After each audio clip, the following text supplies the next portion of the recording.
Good morning, everyone. This is Doug. This is an episode that is the first in a new series I'm going to launch called episode 1, Famous Quotes on Paul that Support Paul's Roman Agent. Now, it turns out that James Audlin was bringing in an issue about what we call Docetism of Paul, and we'll get to that in a minute. And then Robert Eisenman had some information that overlapped. So I decided to combine these in a single episode.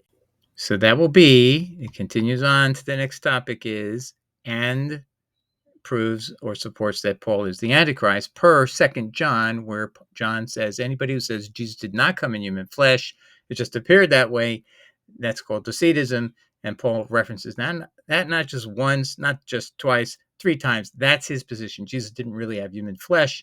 That's how he explains why he was sinless, apparently, because he says that everyone sinned. So how did he excuse Jesus? This is his explanation. But John says, no, Jesus was a hero of humanity. He overcame sin. He did not ever sin, but Paul can't conceive of that, right? So he's going to make the big blunder, and you'll see at the end that he just fits the definition of Antichrist. I'm not calling him Antichrist. I'm letting John speak to you. You have to listen to Apostle John and make your own decision. But I think that's it's a remarkable fact that I can even say this, and it's not laughable. It is true.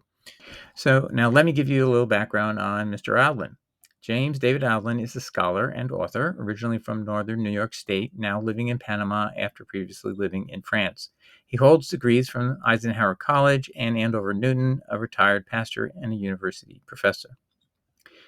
Audlin is recognized most for his massive work restoring the hypothetical, actually he would say it's the actual, original version of the Gospel of John, translating it afresh, mostly from Galilean Aramaic.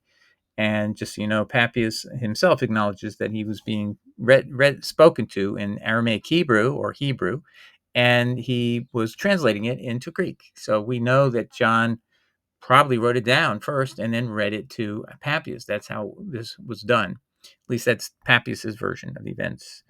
With several thousand pages of textual history and commentary, it is soon to be published in its third and final edition in 12 volumes. The Revelation will follow, also from Galilean Aramaic.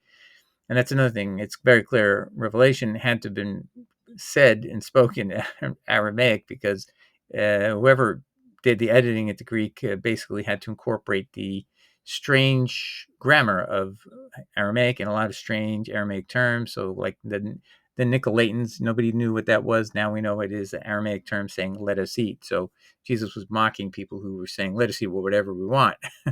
And that's what is in Revelation 2. So anyway, he's doing a yeoman's work, and we're going to owe him a debt of gratitude when he gets this done. So I'm praying that James gets to do this.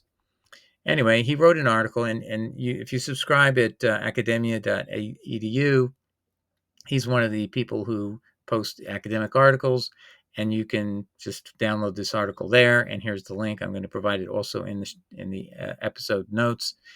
Anyway, the title of the article is Pagan, Parthian, Paul. So he's going to show you there's some pagan elements in Paul, and he's also from a region known as Parthia, as you'll get to hear. The Near Eastern Roots of Mainstream Christianity by James David Audlin.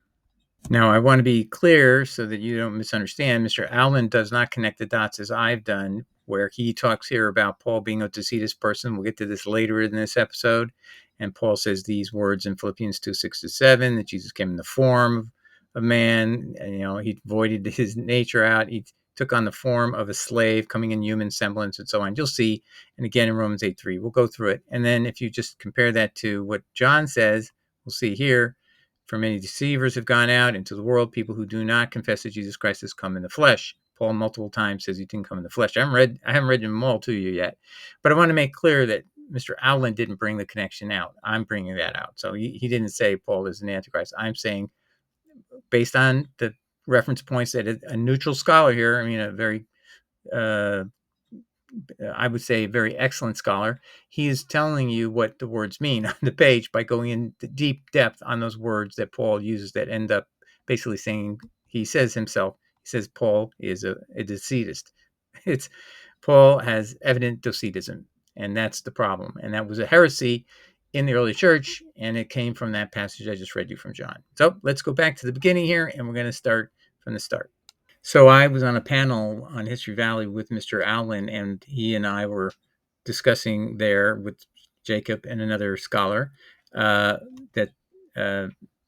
Paul's own words prove he was a Roman agent. And so we'll go through that. And now, one of the things that he brought up there and I brought up there is a very evident thing. If you're going to be a secret agent, if you're going to be a what? A ravening wolf in sheep's clothing, as Jesus talks about in Matthew 7, verse 15. So that means you're going to be like a ravening wolf who's killing and murdering in the beginning, but in the end, you're going to be pretending to be a follower of Christ, but you're not really following Christ at all. You're following the Roman Empire in this example, and that's what James Audlin is trying to establish. So let's see and start at the beginning where he talks about Paul, and we'll get into where the evidence right away. He's going to show you there's a sneaky purpose behind Paul's use of two names, Saul, Paul, and you'll see how multiple times he's used that in his lifetime. Paul was born around 5 Christian era in the city of Tarsus, then in Cilicia, a province, and now in south-central Turkey, about 560 miles east of Ephesus. Evidently born to a wealthy family, he was automatically part of two different, very divided worlds. He was a Gentile supreme with the coveted Roman citizenship, that's in Acts 22, verse 28, and called himself a Pharisee and the son of Pharisees, Acts 23, verse 6. Like many Jews and wannabe Jews of the period, his dual heritage was reflected by his two names. He probably received the Roman name of Paul at birth. We talked about that earlier. His name would have been Pauxilellus, and that was a double diminutive, and his actual name was reduced or could be reduced or contracted to the word Paulus. Paul, at birth, was also given the name Saul by his wannabe Jewish family. He called himself Saul as long as he sought acceptance as a Jew, but reverted to Paul when he decided to concentrate his efforts on bringing Gentiles into his own invented Jesus religion. He is skeptical that Paul was actually had the spirit of serving Christ at all. Okay, and I think we should all have that feeling, but you may still be thinking about it, but you can't miss the other parts of this that you may not have ever studied before. This is one of the many ways in which we see the nature of Saul, Paul, was that of a chameleon. Now, I'm going to prove to you Paul actually defends this, and that's what we're going to get to in a second. Changing his name and his supposed views in order better to ingratiate himself with the audience of the moment. So really, the easiest thing to do in life is just change your name and change your views, and then say, I'm one of you. And maybe the people want to believe you, and maybe you, whatever. But you'll see the original church did not ever come out and believe that he was an apostle. That never comes out of Peter's mouth, never comes out of James' mouth, never comes out of Luke's mouth that Paul's an apostle of Jesus Christ, just so you know, even in the book of Acts. So there's something that he's self-ascribing and doing for himself that is not given to him, and he's taking authority that was never allowed. But let's continue. Now, I just want to let you know the passage I want you to read with me is 1 Corinthians 9:19-22. We're going to read in the NIV. The reason we're going to read in the NIV is that in the KJV, there was a dropout of something that should have been there. And the Nestle Aland and the United Bible Society's codices tell you that you need to add back in the words, though not being myself under the law, which is very material to how to read this verse. So now with that in mind, we'll read it. If you want to know where this reference is, you just go to the NKJV. BibleGateway.com is a perfect place to go. And in the footnotes, you'll find whatever corruptions that have occurred in the Bible will be explained to you in the footnotes. And this is one of them. So let's read it. 1 Corinthians 9, verse 19-22, NIV. Though I am free and belong to no one, Paul says, I have made myself a slave to everyone to win as many as possible. So there's a goal he's trying to say. You'll see I'm justified to do what I'm going to do because I had this goal. Verse 20, to the Jews, I became like a Jew. You could even translate it as I pretended to be a Jew. To win the Jews. To those under the law, I became like one under the law, though I myself am not under the law. And that's where the Nestle Aland and United Bible Societies pointed out this was in there at the earliest time and was removed later. So obviously this is a bit something people are startled to know, that Paul wasn't just saying the law didn't apply to Jews anymore, to Gentiles at all. He was saying, there's no more Jew or Gentile. But what did that mean? There's no more law either for the Jews. So he says he's not under the law. And this is a very important detail that was a material thing to never have deleted. So he's totally trying to pretend to be what he isn't, a person who's obeying the law when he's around people who think the law still exists for Jews. But even though he himself is not subject to it, because even Jews have been released from the entire law. So as to win those under the law. So he's got a goal, an end in mind. So To those not having the law, I become like one not having the law, though I am not free from God's law, but am under Christ's law. Now, he never explains what that means, but he says twice, all things are lawful, but not all things are expedient. So his principle of Christian values seems to be, if it's inexpedient, you don't do something. Inexpedient means the costs outweigh the benefits. It doesn't mean there's a moral choice. It means there's a practical decision to be made. What will get me more fans and attention is what he's weighing everything by, versus if I tell the truth, will that be people won't like what I'm saying. So when you tell the truth, you should not be worried about what people think and just tell the truth. That's it. That's all you can do. But that's not what Paul. That's not what Paul's defending. He's defending being a chameleon. Verse 22, to the weak I became weak, chameleon, to win the weak. That's another chameleon statement. This is all chameleon behavior, just appearing to be what you're not. I have become all things to all people, so that by all possible means I might save some. And Jesus condemns people pleasing in one of his verses, so that's another thing to consider. And I put here the footnote to remind you, it's these words, though I myself am none of the law, have to be added back in because they were improperly deleted in church history at a much later in time. All right, so now we need to take a look at Acts to understand, when did Paul first use the name Paul? When did he first use the name Saul? So we'll see he starts with the name Saul. And this name continues. He first appears in Acts 9, where he has this experience on the road to Damascus. We see a little bit of him in Acts 7. He's also called Saul. So he's calling himself Saul as far as anyone knew.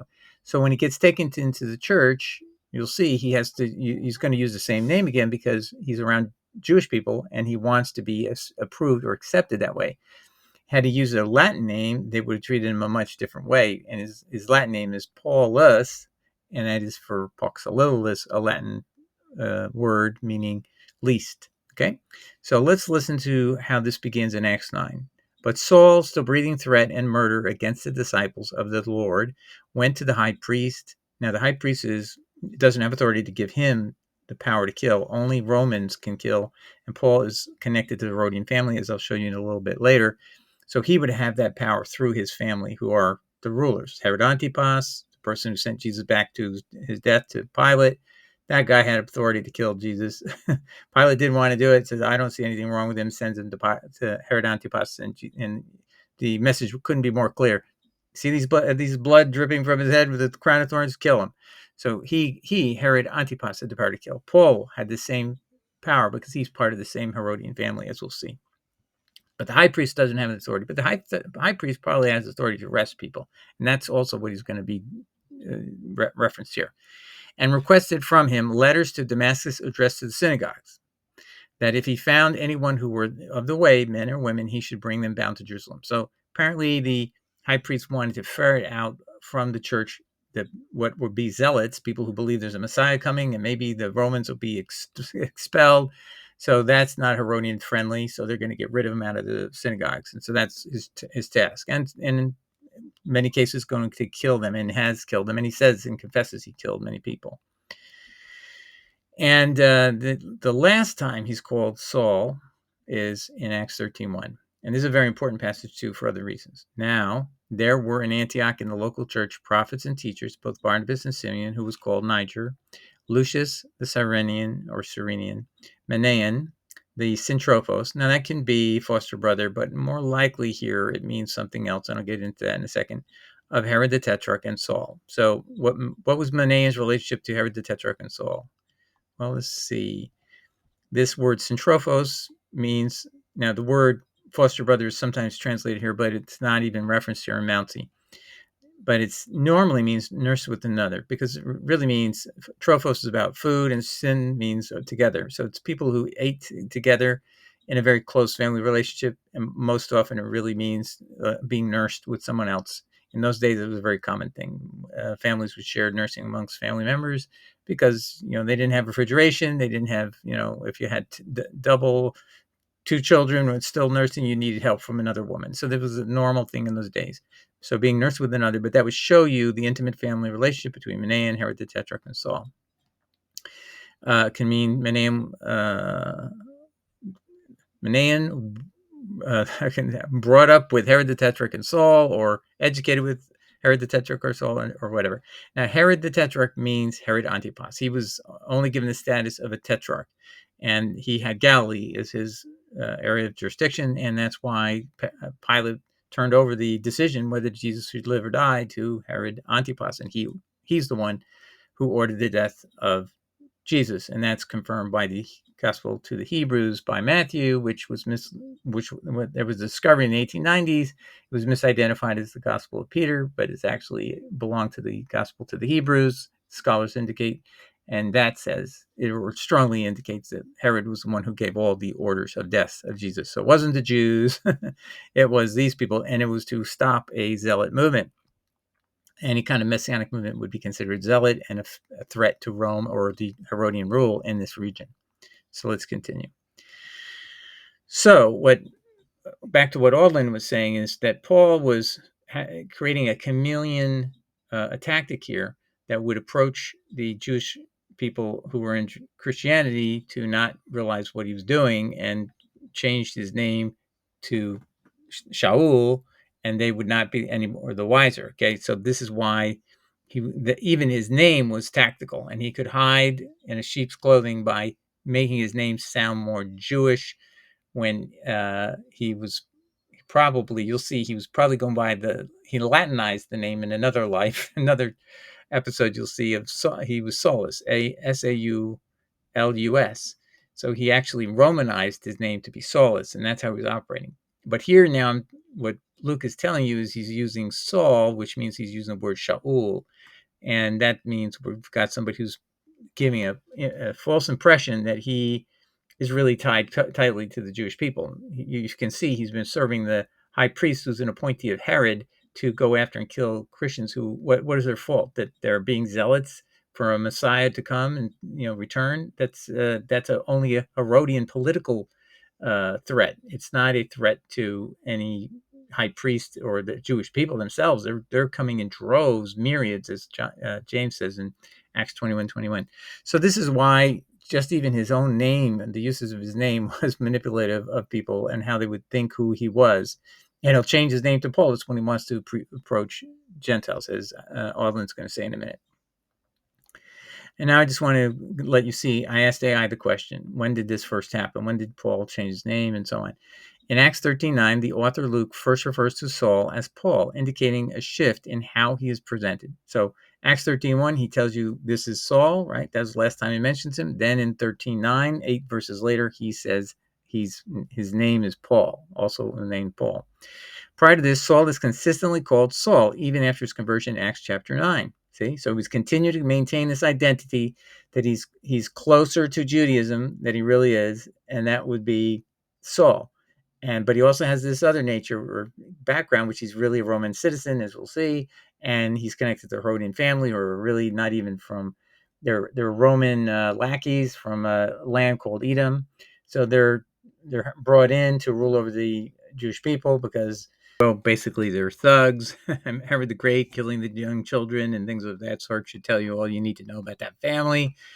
But also that they spoke an Aramaic version of Hebrew, and that's because the Jewish people, when they fled out of or left Babylon, when they were released after 70 years, they traveled south through this region of Edom. And so when they're living in Edom, they're able to still speak Aramaic from the time they were in Babylon, but they had add a lot of Hebrew vocabulary. So this was called Aramaic Hebrew, and that's what Edom was speaking. And so when they were made appointees by Rome to be the administrators over Judea and including Galilee, that they then were speaking a language that the Jewish people could understand. Even if they were still speaking Hebrew, they would understand, or if they had still kept the Aramaic Hebrew from the time period they were under control or slavery inside of Babylon. Either way. So this was the language that the Romans tactically chose this family group, the Herodians, to take over the land of Israel, but technically it was called Judea, the province of Judea within the Roman Empire. All right, now there's evidence that Paul was also known as Saulus, a Latinized version of the name Saul or Shaul. He could Romanize it by adding us at the end, very common thing in Latin, and he was known as Saulus. And Josephus writes about a Saulus who fits Paul perfectly in his pre-connection to Christianity. Let's put it that way. In the writings of Josephus, a Roman Jewish historian, Saulus is mentioned in connection to Agrippa, that's one of the Herodians, in his work Antiquities of the Jews 20.214 or Book 20, Chapter 9, Section 4, depending on what version you're looking at. Specifically, Josephus records the following. Costabarus, this is a quote, also, and Saulus did themselves get together a multitude of wicked wretches, and this because they were of the royal family, and so they obtained favor among them, because of their kindred to Agrippa, Herod Agrippa. That's one of the sons of Herod the Great. But still they used violence with the people and were very ready to plunder those that were weaker than themselves. So please notice that Saulus and Saul, Paul, you call him Paul, Saulus is the other name for him, and Saul is the name Paul was using with the 12. Well, guess what? He is a thug here too. He used violence with the people. And the reason he got away with this is because he was part of the royal family. And that's what they wanted him to do. So he obtained favor among them, the royal family, because they were the royal family. And so they obtained favor among them, the royal family, meaning the Herodian family. And they were guilty of violence and plunder. So they would actually take spoils from their attacks on these people. So plunder is the same meaning of the word spoil. So if you remember the Benjamite ravening wolf prophecy of Genesis 49, verse 27, it says, in the beginning, Benjamin was a ravening wolf, but in the evening, he divided the spoils. Well, here's the word spoils and plunder. They're the same meaning. There you go. You have another connection where Paul fulfills that prophecy in a negative way, meaning it's not a good thing. He fulfills it. Okay. Let's continue. This passage highlights that Saulus, along with Costabarus, gathered a group of wrongdoers who enjoyed favor due to their familial connection to Agrippa. So these are people who are doing violent and evil things, but because it serves the Herodian family, they're going to be happy about it. See, so really, the issue here is the Herod family is involved in Saulus and then Costabarus. So Josephus explains that Costabarus is in the family of the Herodians. Saulus is related to Herod Agrippa. They're kindred to Agrippa. Both of them actually are related to Agrippa, Josephus says. So that's the reason why he's giving all this favor, and that's why Saulus is. You can easily connect him to Herod Antipas, and he died in 39 AD. So after that time, his benefactor has to switch to somebody else, and so that switched to Agrippa. And so Gustavus and Agrippa are working together with Saulus. Okay. Now let's move a little bit ahead, and you'll see how Paul strategically, after he's already been with the Christian movement and been known now as Paul, at the end of that, he's going to switch back to be called Saulus and go back to what he was doing for the Herodian family inside of Jerusalem. Okay, so he's basically able to go under the radar because the people in Jerusalem will hear words mentioned about a Saulus and they may not know who the heck this is, and you'll see why. So Paul switches in 66 AD back to the Saulus cover name to be active within a Jerusalem movement called the Peace Coalition. It was a Herodian thing that encouraged Jews to let Roman soldiers be inside the walls of Jerusalem. So this was a very strategic tactic. The same guy, Saulus, from before, and now it's years later, decades later, and he's still around. And this is now, could this possibly be our Paul? Yes, it could definitely be Paul because he was acquitted before 66 AD, approximately around 62 AD. So just remember, the book of Acts concludes 2 years before the appeal is heard. So the book of Acts is approximately 60 AD. That gives Paul time to win an appeal in 62 AD. The acquittal is in 62 AD. Then he can change his identity again and call himself Saulus and go help out the Herodian family inside of Jerusalem and try to convince the Jewish people through their peace delegation and peace activities. They called it the Peace Coalition. We're just trying to bring peace. And so all we need for peace is you Jewish people inside of Jerusalem to open up these walls and let the Roman soldiers in, and that'll bring peace. But Saulus wasn't able to convince the Jewish people to open the doors of Jerusalem. But that was the plan. So he's actually, do you see what he's trying to do? He's trying to say, I'm here on behalf of all of you. I'm Saul, right? I'm Saulus. So don't you know I'm one of you? But they probably remembered him from 30 years earlier. You're a thug. You were beating us up. Okay, this is not going to work. So that's why this is not going to succeed. But actually, watch how this turns around. His descendant Saulus, some 2 generations later, was a principal member of the pro-Roman peace coalition in the go-between the 66 Christian era before he was sent to Corinth on a mission to Nero for Agrippa II, and all those desirous for peace.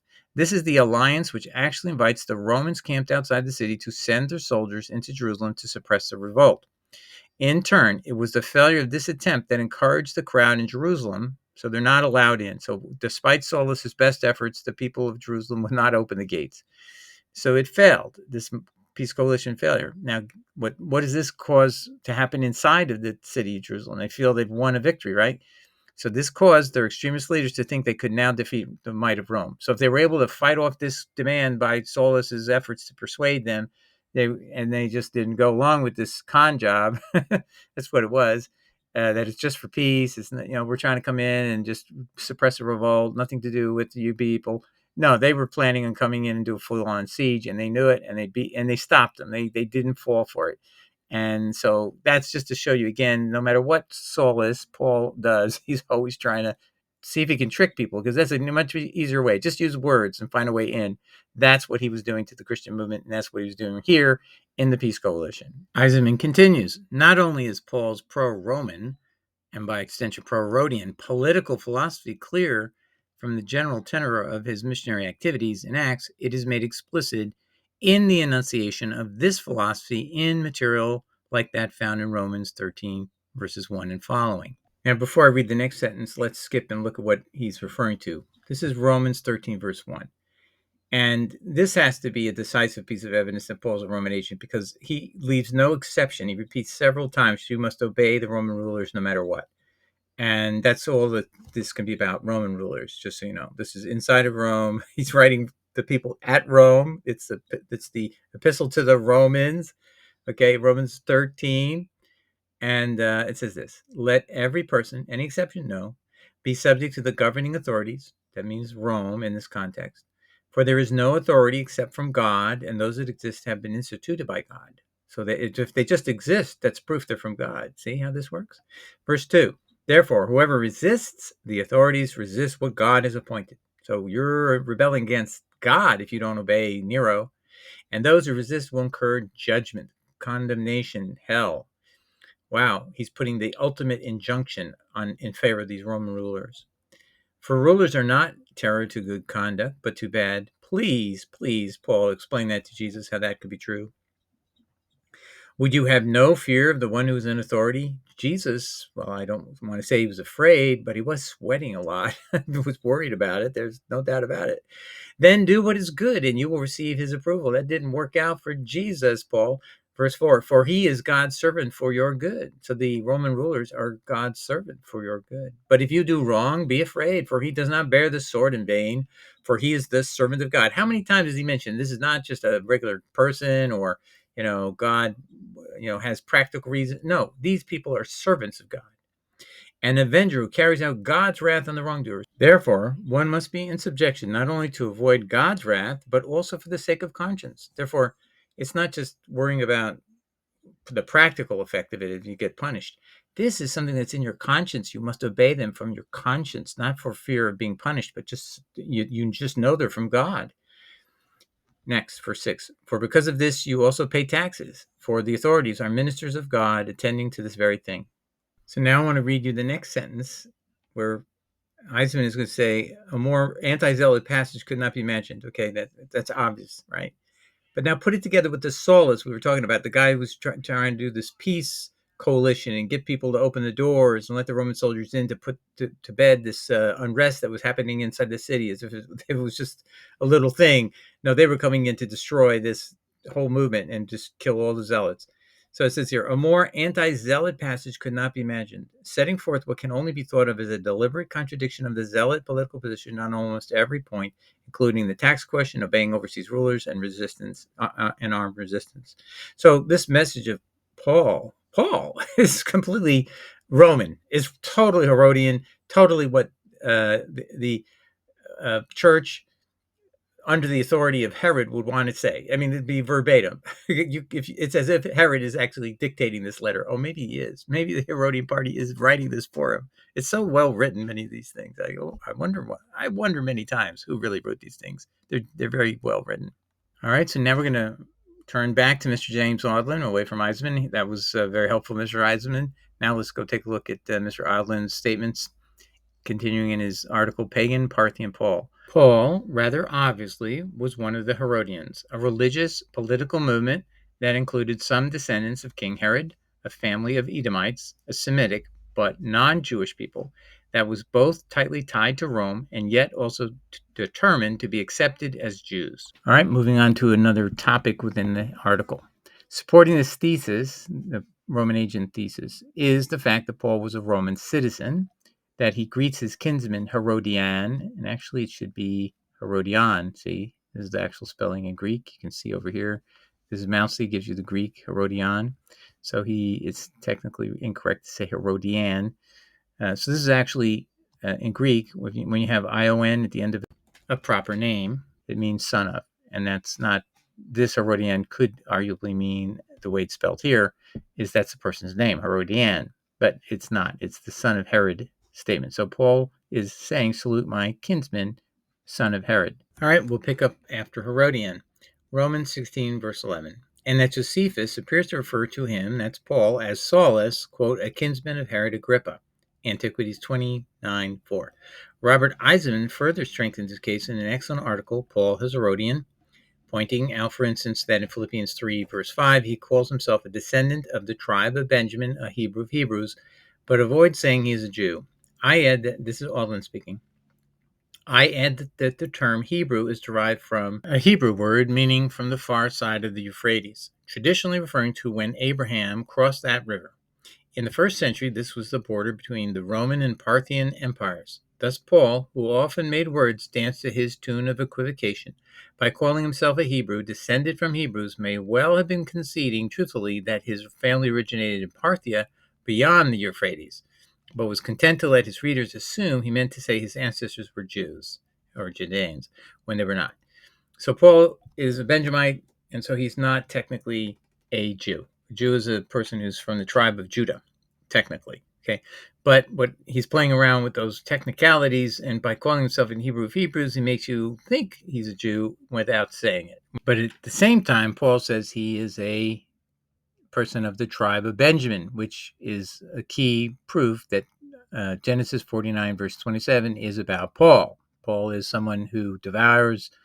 He ravens the prey in the morning, and in the evening he divides the spoils. He takes the plunder after he's killed people, and that's totally a fulfillment of Paul's life. All right, next we're going to talk about Paul's Docetism. He's going to talk about it right here, and I want to present that to you because it's very important for Christians to know about. He's talking about, in general, Paul is influenced by religious movements in the Parthian Empire, Zoroastrianism, Mithraism, and so on. And then he says, this then is the likely source of Paul's evident Docetism. That's believing Jesus only appeared to be a man, but he really wasn't a man. Docetism is the doctrine that Jesus had a body, one that was fully sensible, including to touch. However, it was not a human body of flesh, subject to injury, sickness, pain, age, and death, but one of immutable spiritual substance. Scholars still argue today about whether Paul was a Docetist. Perhaps he was, perhaps not. Perhaps, as with so many other things, he waffled on this matter, depending on his audience. Paul's propensity for equivocating reminds me of one of Groucho Marx's quips, those are my principles, and if you don't like them, well, I have others. The important question here, however, is whether John the Presbyter, John, the Apostle John, might have reason to believe Paul was a Docetist. And the answer is clear. In Philippians 2, verses 6 to 7, Paul says that though Jesus, quote, existed in God's own form, he voided his nature, taking on the form of a slave, coming in human semblance or appearance, and was found to be human in appearance, end of quote. In Romans 8:3, Paul writes, God sending his own son in semblance or appearance of sinful human flesh.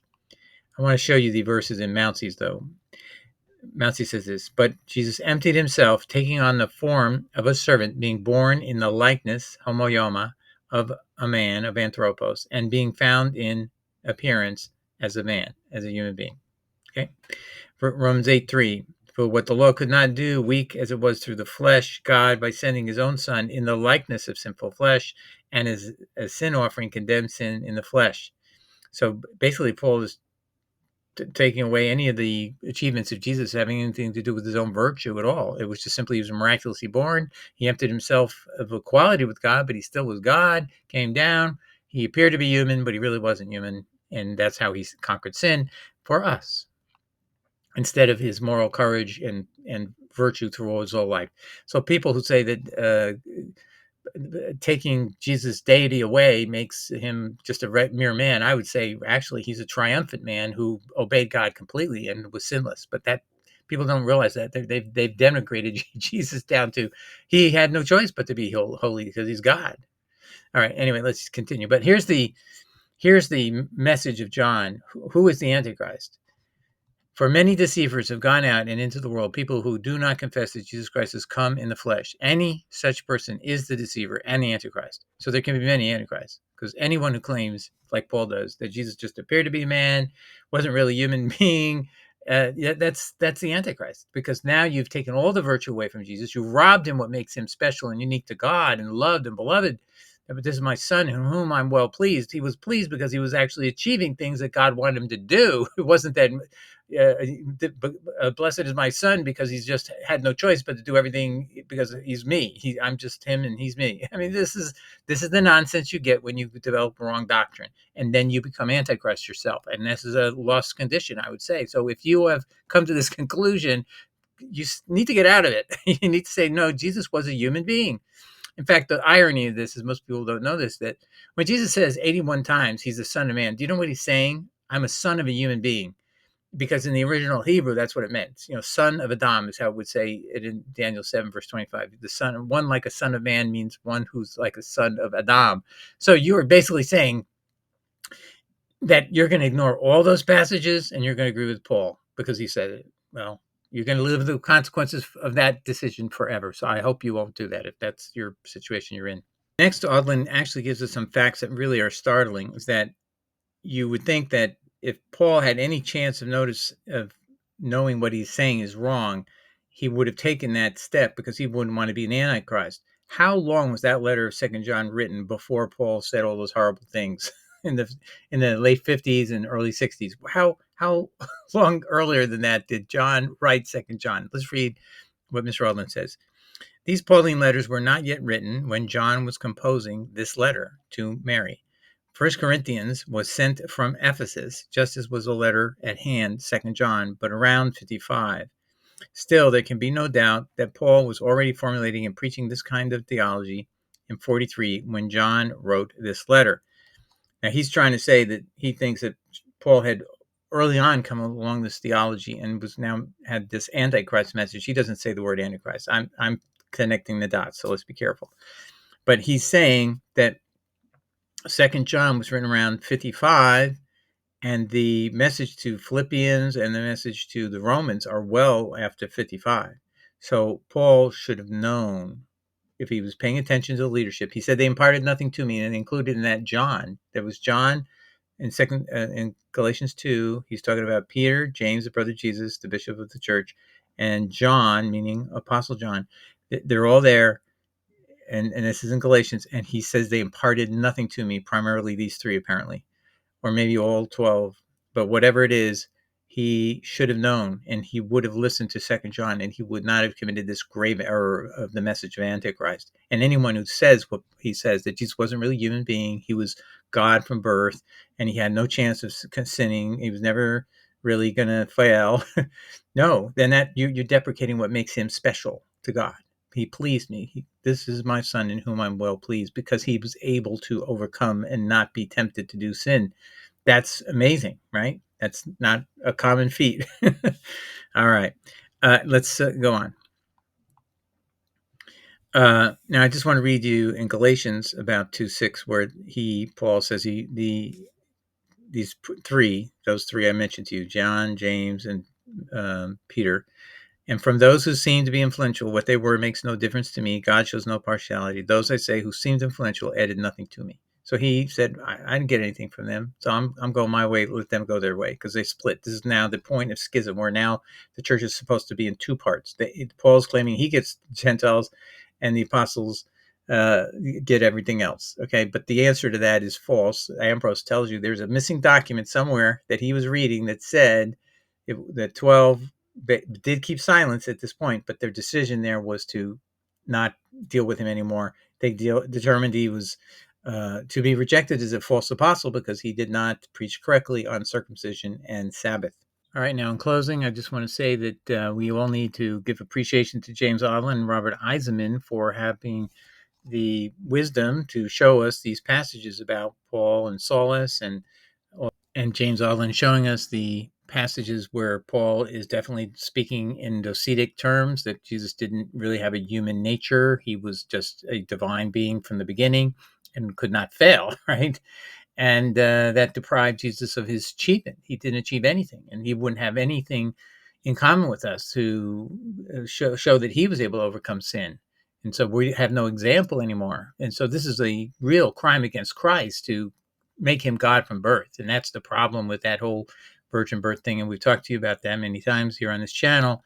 That wasn't added till about the 180s, 200s. We know that because Symmachus was hired by the church, the Evian church, to illuminate people that the word is not virgin in Isaiah 7:14. It's the word Alma, which means only young woman, and it had to be because it was Isaiah's wife, and she had one child before, and this was her second child, and they name him Emmanuel, and Emmanuel is alive in chapter 8 of Isaiah, and then after he's born, the prophecy, the sign isn't that a virgin will give birth, a young woman is involved, first of all. And second of all, you have the fact that it was only that this king of the south, the kingdom of the south of Israel, they were told that if you wait until that boy has reached the age where he can know right from wrong, he will know when that point happens, the two enemies you have today, the kingdom of Assyria and the kingdom of the northern 10 tribes, they will be done. They'll be not able to attack you anymore. And that actually gets fulfilled and is mentioned as a fulfillment in Isaiah. So your teachers, your professors, your ministers, they don't tell you any of this. They leave you in the dark that something was corrupted in the late part of the 100s and maybe early 200s, in fact. And so it wasn't there initially. You have multiple quotes. Joseph begot Jesus is in the Syriac Sinaiticus. It's in the Justin Martyr twice, and many other passages, and so many other places. So we know that Jesus was a human being. He was born a human being, and God anointed him to be our king, and he can feel all the things we feel because he is of the same order of being that we are. Okay. All right. I hope that helps everybody. God bless. Take care. Ciao. Bye.